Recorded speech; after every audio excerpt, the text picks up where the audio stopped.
আসসালামু আলাইকুম, আমি Shah Mohammad Zubair, executive magistrate RAB headquarter. আপনারা যেমনটা দেখেছেন আজকে সারাদিনই আপনারা অভিযানকালে আমাদের সাথে ছিলেন।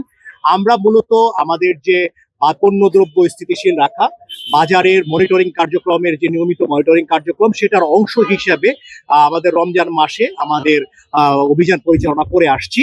সেই অভিযান পরিচালনা কালে আমরা বাজারে যে অ্যানোমেলি গুলো পেয়েছি, তার মধ্যে প্রথম ছিল যে বেশিরভাগ দোকানই তারা মূল্য তালিকা প্রদর্শন করছিলেন না, যেটা সিও স্যার কিছুক্ষণ আগেই বললেন যে ভোক্তা অধিকার সংরক্ষণ আইন 2009 অনুযায়ী মূল্য তালিকা প্রদর্শন করা বাধ্যতামূলক। এবং কিছু কিছু দোকানে তারা কিছু মোড়কজাত পণ্য ব্যবহার করছিল, যাতে সেখানে পণ্যের দাম, ওজন, মেয়াদ এবং উৎপাদনের তারিখ উল্লেখ করা ছিল না।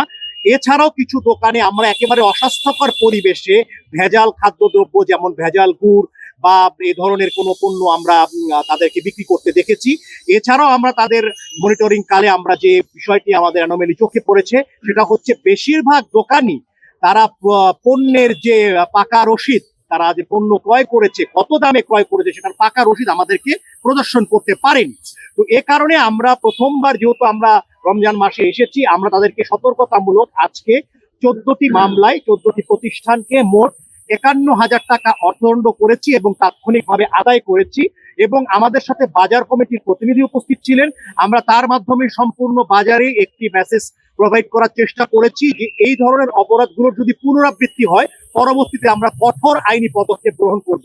আপনারা যেমনটা জানেন, আমাদের র্যাব সিও স্যার ইতিমধ্যেই বলছিলেন যে আমাদের সরকারি নির্দেশনা প্রতিপালনে র্যাপিড অ্যাকশন ব্যাটালিয়নের নেতৃত্বে এবং আমাদের অন্যান্য বিভিন্ন দপ্তর সংস্থার সহযোগিতায় পুরো বাংলাদেশ জুড়ে কিন্তু আমাদের অভিযান পরিচালনা হচ্ছে, যার একটি প্রভাব ইতোমধ্যেই কিন্তু আমরা বাজারে লক্ষ্য করছি। আমরা যখন কাঁচা বাজার মনিটরিং করছিলাম, তখন আমরা লেবুর দাম বা অন্যান্য সবজির দামে কিন্তু আমরা একটি পরিবর্তন লক্ষ্য করেছি, যেটা রমজানের শুরুর দিকে অত্যন্ত বেশি ছিল।